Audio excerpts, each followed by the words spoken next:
Po mga kabisnes, good morning po sa inyong lahat at isang mapagpalang araw po sa inyong lahat mga kabisnes. At kumusta na po kayo? Sana nasa oras na ito nasa mabuti po kayong kalagayan mga minamahal namin ng mga kabisnes. Sobrang sobrang sakit kasi yung mata ko mga kabisnes. Siguro ito sa pagod siguro tsaka puyat mga kabisnes. Hindi naman po masyadong yung mata ko masakit dito. Kaya hindi po ako nakapasok mga kabisnes kanina kasi talagang hindi kaya, nahihilo po ako mga kabisnes. Kaya yung naalala ko po yung mga ginagamot ni nanay sa akin nung time na nabubuhay pa po siya mga kabisnes. At hindi ko na po pinakita sa inyo kanina kasi po napakadaming tao sa labas. Nanguha po ako ng mga dahon na kinukuha po ni nanay para igagamot po yun sa nahihilo at saka sa sakit ng ulo po mga kabisnes. Ewan ko kung related po kayo dito. Ito po siya mga kabisnes. Oh. Ayan. Yung tawagin po ni nanay yung basto ni Sanusip mga kabisnes. Yung basto ni Sanusip, mabisa po daw sa sakit ng ulo. At napatunayan ko na noon din po mga kabisnes kasi nung ginagamot po ko yung nanay, nawawala po yung sakit ng ulo ko mga kabisnes. Talagang sobra, maghapon lang po ako dito sa dito sa bahay sa inupahan namin ni Presi mga kabisnes. At si Presi naman po nung kagabi talagang masama din talaga ang kanyang pakiramdam mga kabisnes, pero pinilit niya po pumasok dahil pangangailangan mga kabisnes para may mga gastos-gastos. So, po mga kabisnes, habang dito, lapag po natin dito mga kabisnes. Yan, dahan po. At po siya. Nilalagyan po ito ng langis para mailagay sa ulo mga kabisnes. Bumili naman po ako ng gamot para dito, para sa sakit po ng ulo. Dito sa mata mo kung kabisnes. Hindi naman po masyadong kasi lang pagka lumalakad po ako gumaganon-ganon. Kasi dati po nagpagawa po ako ng salamin. Ayun.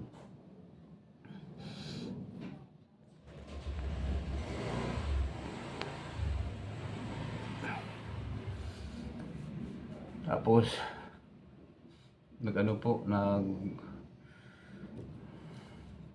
check up po ako sa mata kahapon mga kabisnes.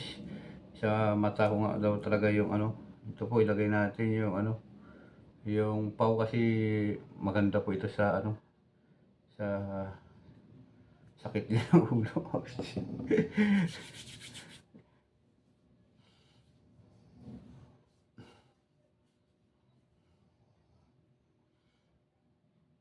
Nihilot-hilot po muna ni nanay yan. Ganyan. Ganyan. Ganyan niya po.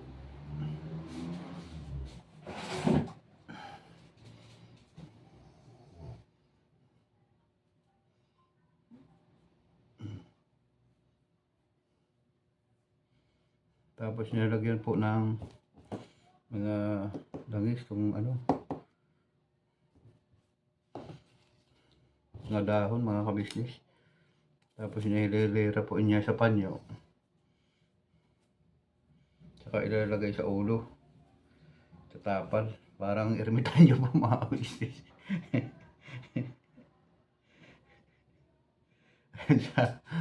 Kay Kuya kabisnes, hello po Kuya. Tsaka si Ate kabisnes. Sa Kapapalin, Busti, Budang, sa mga kapatid kong kagwang. I love you po sa inyong lahat. Sa inyo din po mga kabisnes sa Luzon, Visayas, Mindanao, sa mga mahal natin na mga kabisnes dyan sa ibang bansa. maraming salamat po sa tulong at suporta niyo sa Ka-Business Official, Ka-Business Family, at saka siyempre sa amin po mga kagwang, mga ka-business naming minamahal. Thank you very much. Na walang sawang tulong at suporta niyo po sa amin mga ka-business. So, ayun, at diyan po sa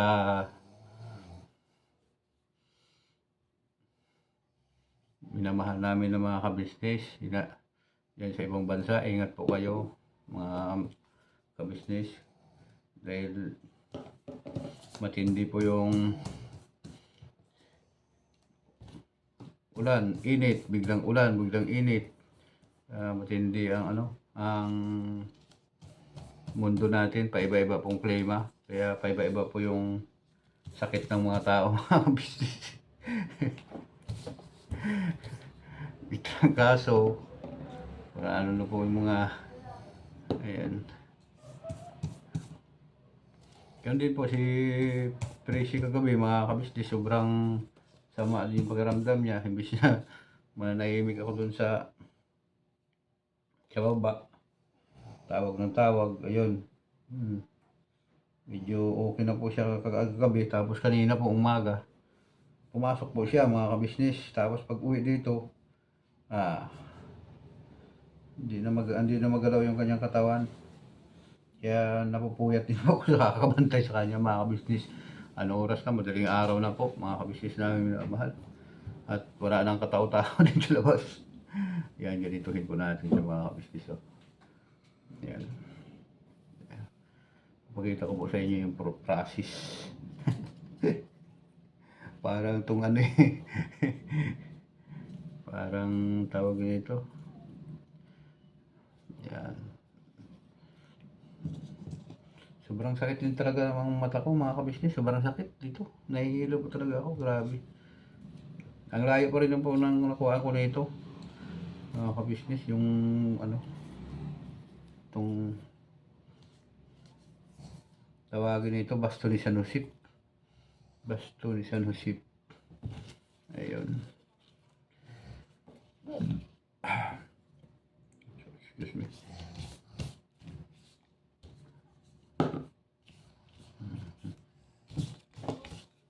Bilid dito. Dito po kasi yan mga ka-business parang hari lagay po dito. Yan.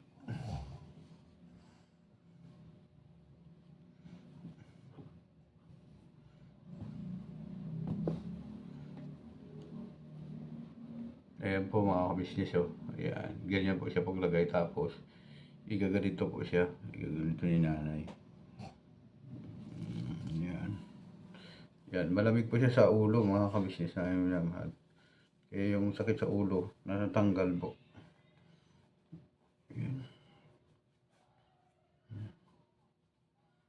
Yan. Saka pinapasok din po ito sa gilid mga ka-business. Para dito po sa gilid. Ano po siya. Yan.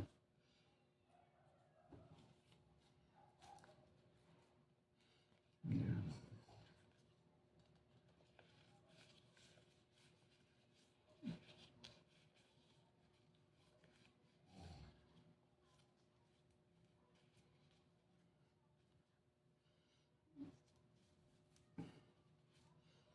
Yan po.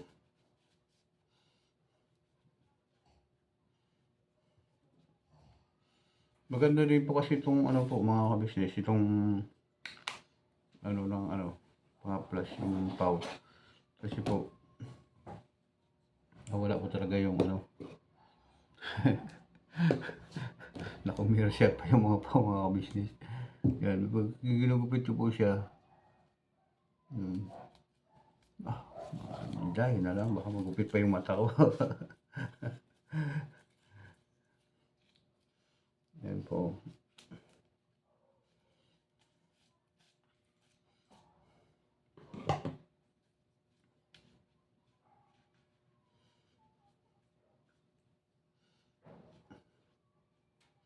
Kasi po parang pag lumalakad ako, gumagano-ganon po siya mga ka-business.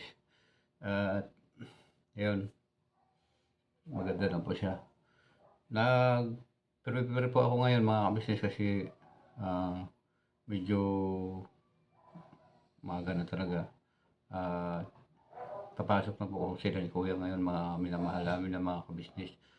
At maglilinis siguro muna ako sa Pag-asa, doon sa bahay ni kapatid na Bong para maayos po yung ano, ang pagdala ko po ng ibang mga gamit do'n mga ka-business kasi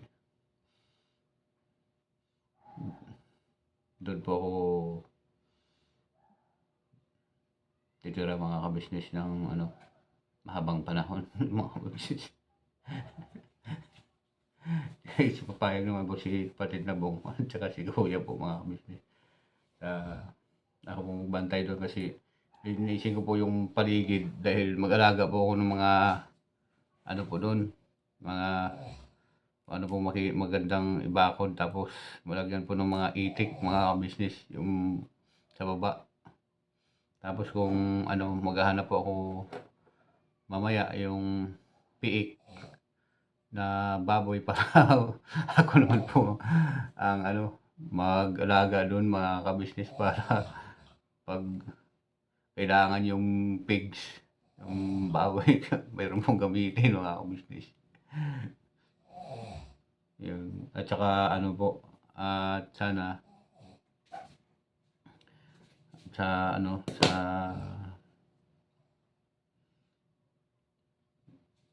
panahon na ano, tag tag-ulan may magagamit din po tayo ng mga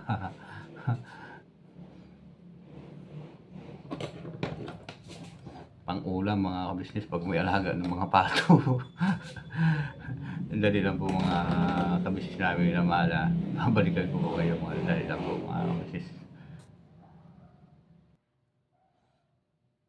Ayun po 'no mga ka-business, balik po tayo. Kinuha ko lang po yung ano, yung gamot ko pala po mga ka-business, nakalimutan ko para sa ano po, sa yung sakit ng ulo tsaka paracetamol at saka yung ano, sa buto-buto mga ka-business, yung panakit ng mga buto-buto.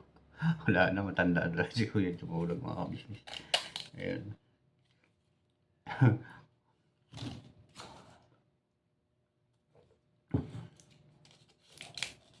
Ayun.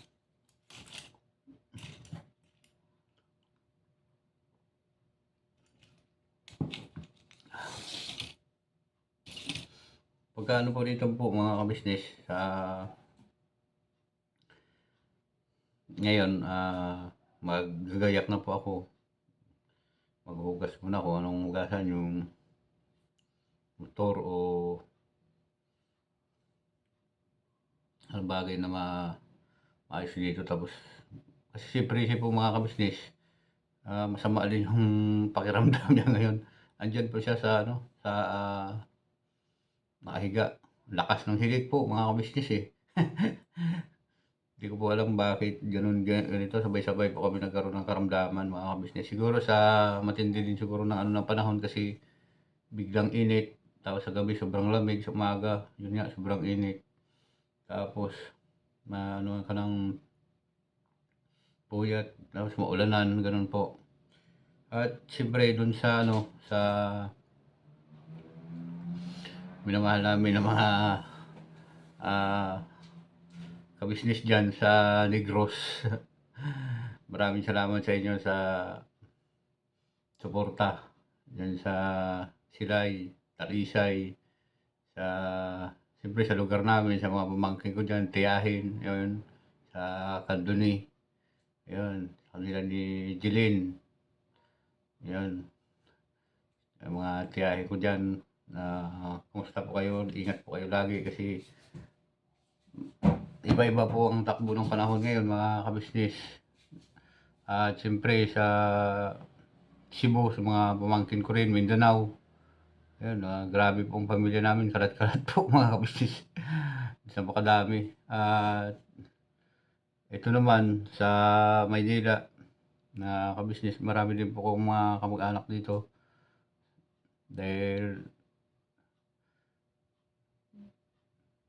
sila ni Lolo, 6 silang 6 na magkapatid, sila ni lolo nandito po sa Maynila. Tapos yung iba, may sa Bicol, may sa yung mga iba-iba pong lugar na binagsakan po mga kabisnes, eh. Tapos yung mga kapatid namin tatay yun, yung sa Mindanao mga kabisnes, yung pamangkin ko doon sa ano, yung tiyahin ko po doon dalawa, yung kapatid ni tatay, si Chekanlit, si Lydia. Nag-asawa po sila doon mga kabisnes sa Mindanao, kaya yung mga pamangkin ko po doon, iba na po yung mga apelyido, siyempre po mga kabisnes. Pero ano sila, mga pamangkin ko pa rin kasi ano sila yung tatay, kaso lang malayo na po, Noble lang po yung nanay. So gano'n po 'no mga kabisnes namin na mahal, sa oras na ito, ako po'y muling nagpapasalamat ng maraming salamat po sa inyo.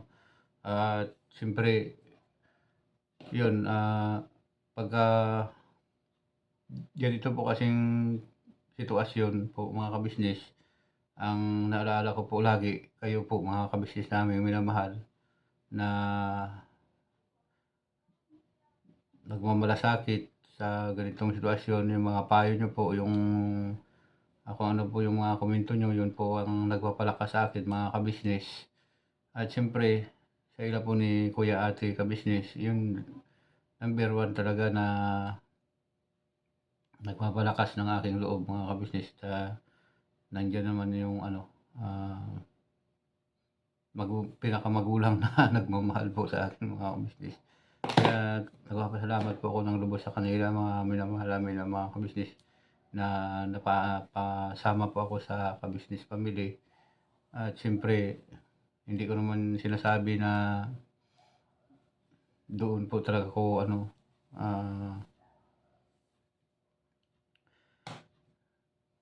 nagkakaroon ng pinakautang na loob po sa kanila mga kabisnes.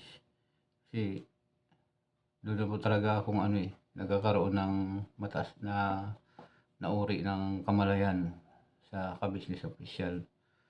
So, gano'n din po sa mga kapatid kong kagwang, kahit po sila, alam naman nila po yung nangyayari. Sana po, sa mga naninira po sa ka-business official, ka-business family, sana naman po, 'wag naman po kayong ganyan kasi, sana sa akin lang po, hindi lang naman po kasi taon o buwan po ang tagal ko po sa kanila ni kuya, ni ate. Kaya isa din po talaga ako sa nagpapatunay po sa inyo na sila ni kuya, ni ate, wala po silang ibang hangarin na masama kundi yung pagtulong. Ultimo po sa pagtulong nila, mga pagtulong pa rin sa mga kababayan natin na higit nangangailangan mga kabisnes.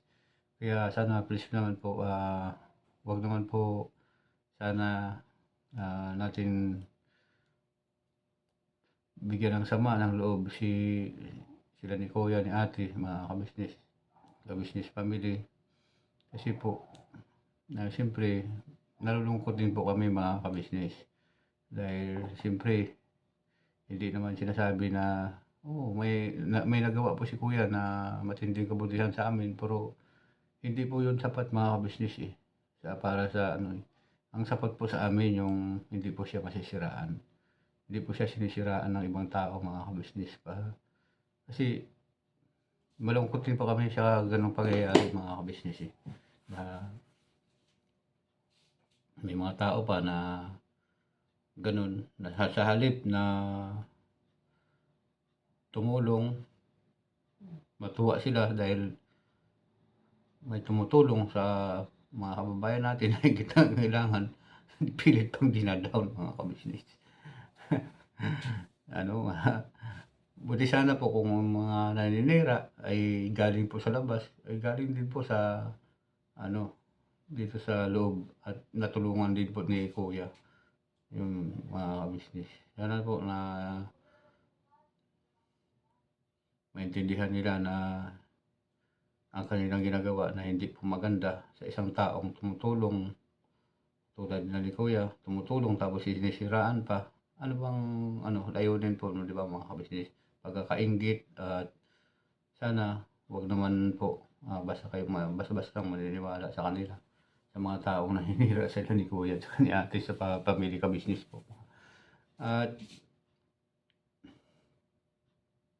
siyempre sa mga kapatid ko ng mga kagwang, ah, hindi na wag sa sana makiusap ako sa inyo na wag na natin bigyan ng sama ng loob si kuya.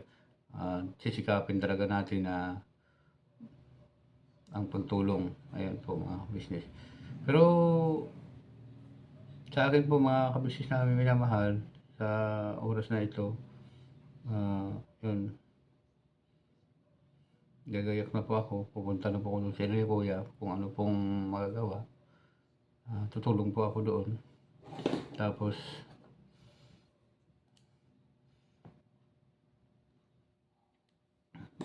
dadaan mo po muna ako sa ano, magpapa-check up po muna ako sa center mga ka-business kasi talagang ano, nahihilo po ako. Kaya pagka gumaganon po ako mga ka-business, ano eh, parang gumaganon po siya eh. Ayun. At kahit sa pagsalita ko po parang nahihirapan po ako mga ka-business eh. Kaya medyo ano, duling-duling po kasi. Pero pagka okay na po tayong pakiramdam po talaga mga kamihamahal namin na mga ka-business, talagang pilitin ko na makapasok po talaga ako ngayon. Pero kapag hindi po kaya, dadaan po muna ako sa center mga ka-business. Ano ko rin po, iba-vlog ko rin po ito yung pagpunta ko ng center para makita niyo po mga minamahal namin na mga ka-business. So, sana na-update ko po kayo tungkol sa akin kung bakit po hindi ako nakapasok mga ka-business namin minamahal. Ngayon sa ilan ni Kuya Ate, maraming salamat sa tulong niyo po sa akin at suporta sa aking pamilya, lalo na po sa kay tatay mga ka-business. At siyempre, si Rene Papa din, sila Boss Dave, yun sa mga kapatid yung kagwang, sa mga ka-business namin na walang sawang tumutulong at suporta sa ka-business family, sa aming mga kagwang, sa mga secret viewer, mga sponsor, yun. Thank you very much sa inyo.